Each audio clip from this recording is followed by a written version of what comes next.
Hello everybody, welcome back to Point Zero Games. My name is Josh, and we are going to do a recap of Warlight Month 2 for you guys. Now, we did ours on Thursday, July 24th, I believe it was. This past Thursday. And we had a really good turnout. We had 11 people show up for this one. I think it was 10 for the last one. I don't remember necessarily. I didn't go back and watch the video to find out. But it was a really good turnout. We all had a lot of fun. We saw 3 people pull chases. We saw Nephidian pulled, and Entity pulled, and then our own Patrick Cosgrove ended up pulling the Parallax chase. So congratulations to him, Chance Strubar, and Charles. I don't remember Charles's last name, but congratulations to you guys for pulling chases. Now with this event, we had a slightly different turn to it. It was still 300 points sealed. However, we could pay 1 entry fee to get 2 boosters, or we could pay additional and instead get 3 boosters. And everybody that was there ended up getting 3 boosters. So we had 33 boosters that got handed out. And I'm going to go over my pulls with you guys, and then we'll talk a little bit about the team that I built, as well as how the rounds went. I've got my handy dandy notepad. And that's got all of the matches listed on it. So first of all, a couple of things that I ended up pulling inside the boxes. I pulled the Net Construct, which for anybody who doesn't know what it does, it allows the character to use Smoke Cloud as a free action, but you can only place 2 squares of hindering terrain, and characters occupying these squares must break away if not already required to do so. So fairly strong, namely because you get to get some Smoke Cloud. If you've already got some stealth people on your team, that helps out a little bit. Granted, there's not a lot of stealth inside of the Green Lantern stuff, but it's still fairly good. And then I also ended up pulling a yellow lantern ring.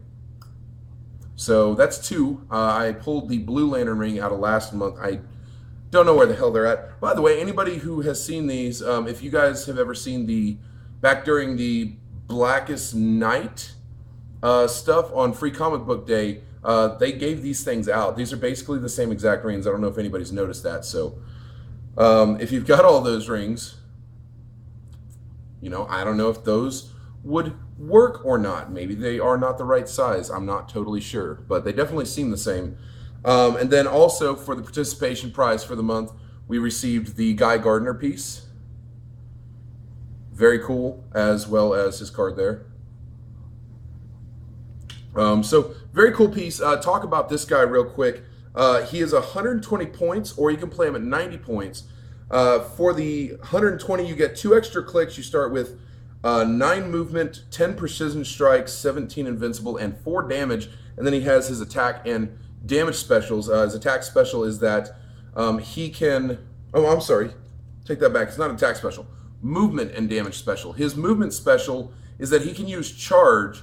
You can give Guy Gardner a move action, and if he ends his move adjacent to an opposing character, the move action counts as a free action instead, and he uses Battle Fury until that character is KO'd. So that's really strong because it means that he can charge as a free action. Ridiculous, especially with 4 damage on the dial. And then his damage special is that he can use willpower. When an opposing character targets Guy Gardner with Outwit or Perplex, roll a d6 on a result of 4 through 6. Ignore that effect. So he's got quite a bit of protection built into himself, and he stays pretty solid on his dial for the most part. He consists of 7 clicks. He doesn't hit 9 AV until click 5, and even then he starts hitting a 16D, but it's with invulnerability. Really, really good piece. And between that and Ron Vidar, really strong 200 points that you can put together for Green Lantern. I'm really stoked now to see the rest of them, even the Simon Baz piece in month 6. I still don't understand how a Green Lantern needs a handgun, but maybe that's just me. So yeah, and then we also got the decoy construct, which allows you to use shape change. It's just a little green see-through dude. So very, very cool participation prizes. And I'm going to be doing a video sometime next week where we will go over the Green Power Lantern, Green Lantern Power Battery.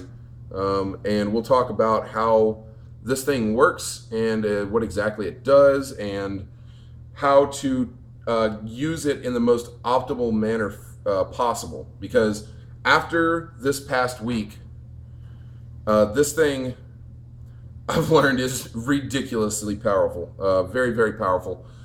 So let's talk about the pieces that I ended up pulling. I will go over the base pieces that I ended up pulling, and then I will go over the pieces that I ended up using for the tournament.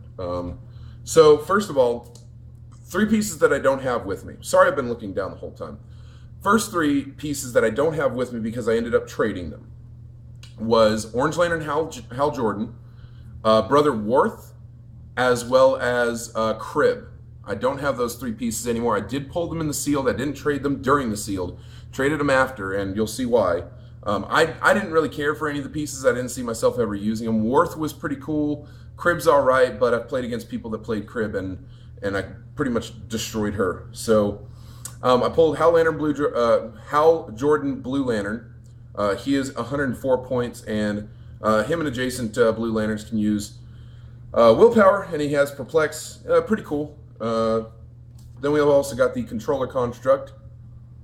He's all right.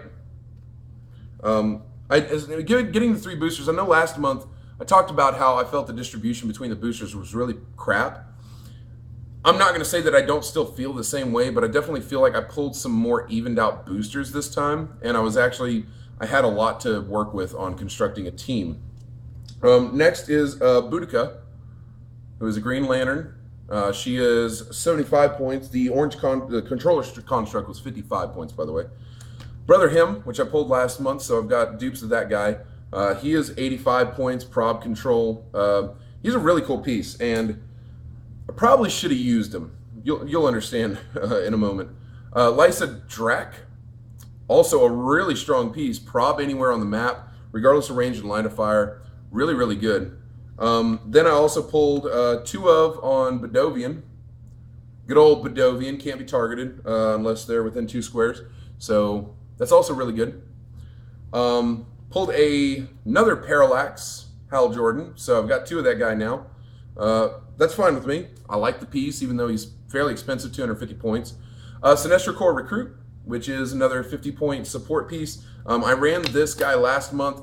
Really good, so if you guys end up pulling him, like, don't be afraid to use that guy. He's still fairly strong, and he can get some work done. And then the piece that I traded those other 3 for is Carousel. I wanted this piece really, really bad. This is the peanut figure that comes with the pack as the bystander token on that. It gets the triple BCF. You reduce the D6 roll by 2.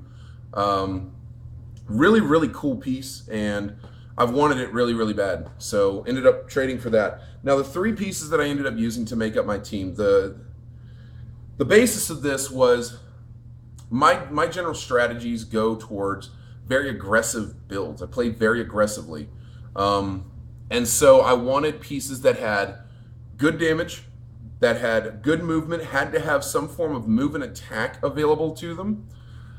Also, I wanted something that would have a way of either outwitting or negating, such as Pulse Wave. And I also wanted to have somebody possibly that had super strength, because I typically run guys that have super strength for my melee bruiser pieces. I wanted something that had really good defensive capabilities, just, general things.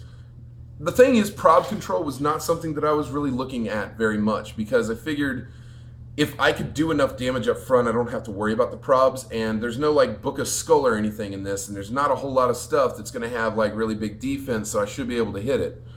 Boy, was I wrong. Either way, so I ended up running Mongol, who is 165 points. He can use end cap, and he can put Black Mercy tokens on people. And when they have the Black Mercy token, if they would remove 1 or more action tokens, they have to remove the Black Mercy token instead. So they can't clear. It shuts them down for a turn, basically gives you a free action. Really, really cool piece. Really cool piece. Then I also used Tomar 2. Now, I could have added the construct, the net, onto him that I pulled. Unfortunately, you would have to pay the cost of the relic, and I didn't have 8 points spared. This team came out to 299, so unfortunately I didn't get to use him, but he has a way to shut down a person from within 6 squares from doing any attacks, and then he also has a skill that gives him willpower, and if there is no other friendly character within 3 squares, unless they have the Lost Lanterns keyword, he can use Outwit for the turn. So that was really strong. And then I also used our good old buddy, the Orange Lantern Construct. Didn't pull his weight nearly as much this time around, and I'll explain that. So going into the matches, like I said, everybody pulled pretty decent and got some good teams out of there. The first round that I played was with Tyler.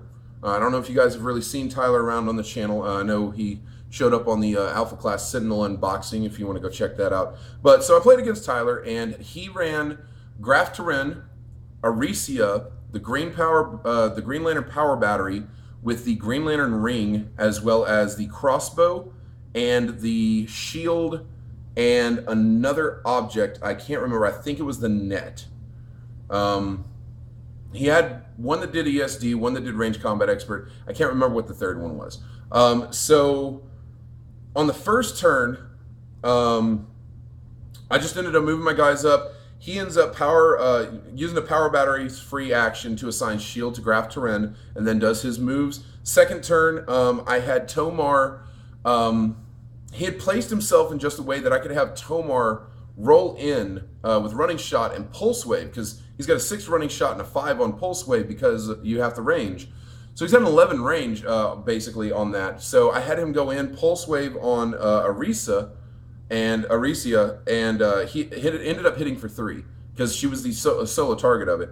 And then I had Mongol just flat out move up to Graf Turin, just base him, and then I had him perplex down his AV. Now, Mongol's perplex is special because he can perplex, but only to decrease combat values. When he does, you also modify their attack value by -1. So if you perplex down their AV, then it goes down again. It's a -2 perplex to their AV. So I'm -2 that. And then passed my turn. Next one, he did a power battered free action to assign the crossbow to Aricia. He had Aricia hit Mongol. Mongol had impervious, so it only hit for 1.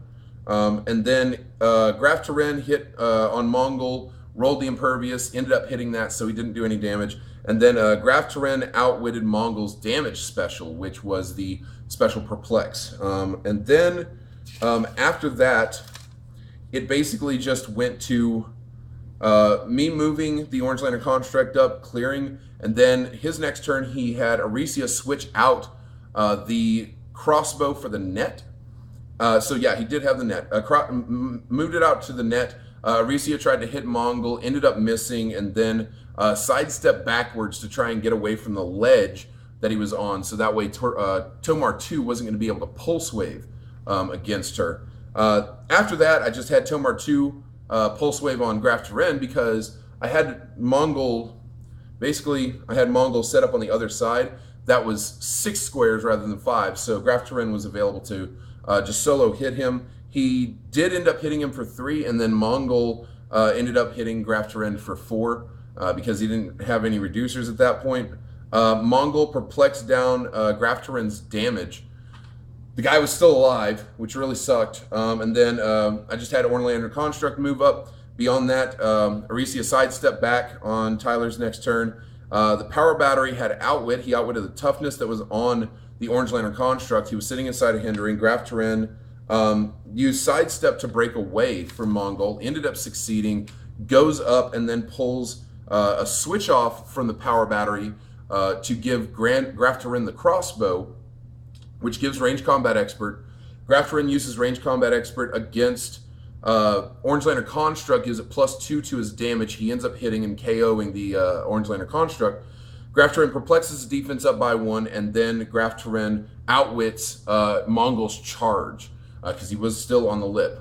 We were not on the indoor-outdoor map. We were on the just flat-out other side of the map that comes with Month 2, War of Light. So turn 5, I had Tomar 2 running shot pulse wave on Aricia, and the power battery, because she was right next to the power battery, so it ended up being to both of them. Hit for 1 to each of them. Mongol ends up just doing a ranged combat attack on Graf Turin and hit him for 4, KO'd him out of the match.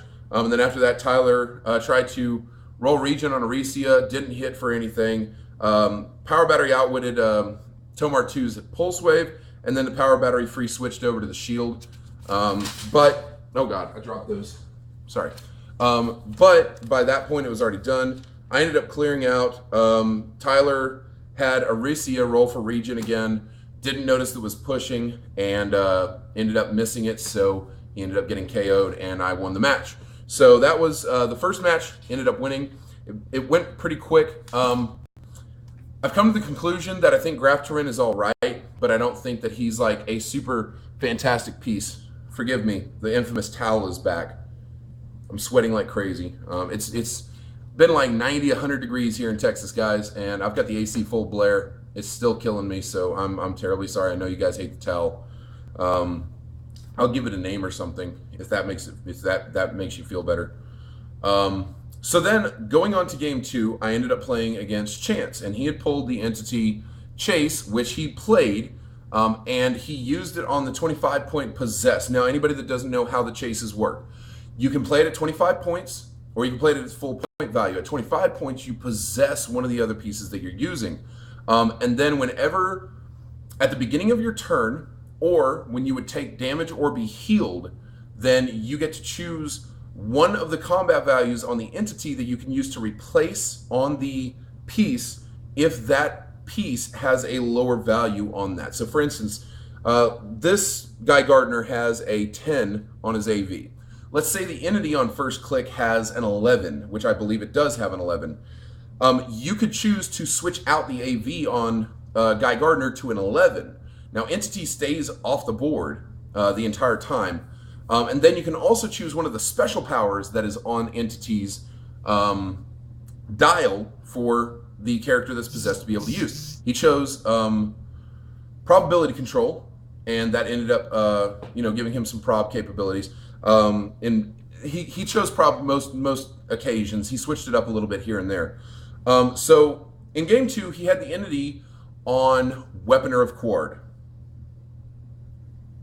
That power piece that ended up doing really well for me last month, and did really well for everybody last month. Yeah, guess what? He's still a really damn good piece at 217 or 117, and you'll find that out in a little bit.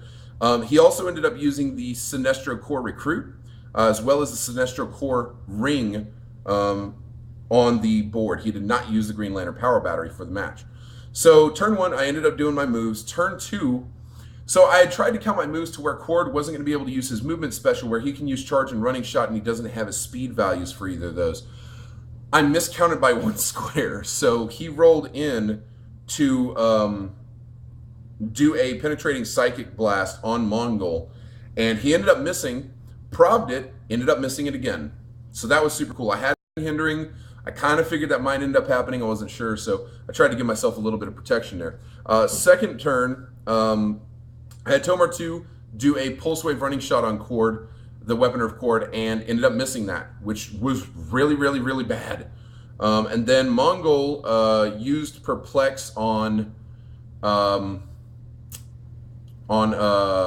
Quard to minus his AV, and then that would bring it down by another one. The thing is, I forgot about the possession thing. So next turn on chances, he ended up switching out Quard's attack value with what entity had. So he ended up being able to buff it back up. It didn't make any difference. He also chose probability control, and precision strike was the attack special. Weaponer of Quard has an attack special where you can pick any power for that turn, any standard attack power for that turn. So he chose precision strike. He went to do a running shot against Tomar 2, who has super senses. That's why he chose it. He ended up missing because Tomar 2 was also in hindering terrain. And then he ended up having the prob, and that missed. And then he had the Sinestro Core Recruit do a running shot on Tomar 2 with Pulse Wave, or I believe it was with Pulse Wave. I don't remember if it was Pulse Wave. Either way, ended up missing on that. So turn 3, end up moving the Orange Lantern construct, clears. Chance ends up giving Cord prob and clears. Super exciting turn. Turn 4, I had Mongol go charge onto Sinestro Core Recruit.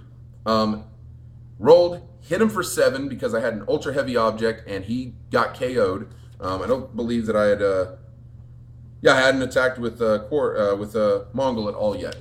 Just wanted to double check that. So yeah, had him roll in, hit for 7, KO'd Sinestro Corps Recruit. Super stoked about that. I was like, there's only one character now. This should be easy because here's why. Mongol has the Black Mercy tokens, and Tomar 2 has the movement special that allows him to shut down somebody from attacking. So I had this strategy where once he got 2 action tokens, I would try to out-action him, in-cap him, put a Black Mercy token on him, so that way he'd be stuck at 2 action tokens. He could not take another action.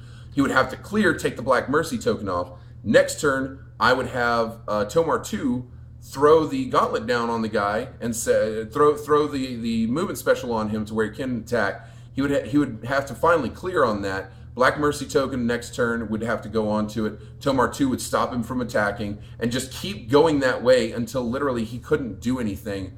And I was going to either be able to time the round out, or I was going to be able to eventually swing in on him for lethal. That's the strategy that I had. Here's what actually happened. So Tomar 2 does a running shot pulse wave on Quard and Mongol because they were next to each other and there was no way. There was a little piece of blocking terrain as well as the Sinestro Corps ring that just prevented me from being able to do a full 6 and get a decent running shot without hitting Mongol. I hit both of them for 1, so that was really exciting. I was like, okay, I got some damage in on Quard. We can do this. After that, I had Mongol perplex down Quard's AV. Now, I could have perplexed down the defense, but I didn't feel like I needed it because I felt, honestly, I felt really confident that I was going to be able to hit it, and I did. It was a risk, but I wanted to keep the perplex open for Quard's AV because now that he was down 1, he wasn't going to be able to switch out between the entity on AV. So, or he was. I can't remember how that worked, but I perplexed down the AV. I did that. And then I had Orange Lantern Construct base Quard. This was really, really important because once he was able to base Quard, he has barrier as well as plasticity. And I figured that would end up, Tal's back, sorry. I figured that would end up giving me a little bit of capability to push forward and hopefully do some real damage to him. So next turn, Quard chooses Prob and he gets the AV special. And then for his thing, he picks Steel Energy. Did not think about that. And I did not think about putting Tomar 2 in a spot where he'd be able to outwit Quard to stop that from happening. So Quard ends up doing an attack on Orange Lantern Construct, hits him with KO, gets the 1 life back, and that puts him back at his top dial, as well as Entity, which was not what I wanted to have happen at all. So the next turn after that, I had Mongol roll for his end cap. We were finally at the point he had 2 action tokens. Rolled for the end cap and missed it. Take that back. He hit it, and then I got probbed, and I missed it. So I didn't get the end cap. That started throwing the plan out of the water. Tomar 2 wasn't on his movement special. I was going to have to push him in order for that to happen. I didn't want to push him until the absolute necessary point to do that. So he went ahead and tried to do a pulse wave on Quard, and it ended up hitting for 3. So, I'm sorry, it was on Quard and Mongol, because again, I was still in range. No, I wasn't. So the way the 2 blocking were here, Quard was right about here, and then right behind him, I had Mongol. Right over here, we had Tomar 2. Tomar 2 runs up out of the way, ends up pulse waving against him. However, I forgot to outwit, and that thing sucked. And I'm pretty sure it was I couldn't outwit at that point, namely because of the fact that he had the thing on Entity where he got regen and quintessence, so I couldn't. I don't remember what that was exactly. Anyways, Chance had his turn come up. He ends up having Quard hit Mongol for 4, which really sucked because exploit weakness, couldn't do anything about it. Next turn, we both cleared, chose prop control again for Chance. Turn 7 was that I had Mongol roll for breakaway. I was going to roll over to the light object that was next to me, go pick that up with a charge, and then come back in and swing at him. I missed the breakaway though, killed my action, and I pretty much knew the game was over at that point. So I thought. Tomar 2 ends up pulse waving Quard and misses again, and then perplexed down Quard's, I don't think it was perplexed down Quard's damage. I don't remember whose, I've got PP damage here. I don't know what the hell that meant. So then Quard KOs Mongol after that. Next turn was Tomar 2 doing a pulse wave on Quard, hits for 3. Chance has Quard attack, he misses. Turn 9, I have Tomar 2 pulse wave again, he misses. We keep going back and forth like this until turn 10. Tomar 2 pulse waves, hits for 3, outwits his precision strike. He's got that based solely on there. He doesn't have the attack special anymore. He clears and perplexes down Tomar 2's attack value. And really it just was back and forth, back and forth, back and forth. He kept hitting that last click on Quard, which with Regen, and on Entity it's Regen and Quintessence, so I couldn't outwit anything. And he had already knocked down Tomar 2 to where I didn't have outwit anymore eventually. And I couldn't do it. So Chance ended up winning that round. It was really frustrating to me because I felt like I was really losing to dice rolls and I could have won that, but I didn't get a chance to. It really sucked. So on to game 3. And this is, whew, man. Oh, I was really angry because this game I literally lost to my dice. I'm going to tell you right now, it's not super exciting. I didn't hit anybody. I did not hit a single person on this team. I played against Charles. He ran 4 figures. He ran Romot Rue. He ran Lysa Drac. He ran Carousel and Despotellus. And then he also had the Sinestro Corps ring on the board. Now, let's talk about Despotellus, because this is the first time I saw that piece. I haven't gone and looked at any of the stuff online, which goes against my ideas of sealed. You should always look at this stuff and figure it out. I didn't go and look at it. Despotellus is ridiculous. Absolutely ridiculous. So he is a 30 or 35. I believe he's a 30-point super rare. Okay? His base has nothing on it. It's just the black part as well as the little black piece that most sculpts get glued onto.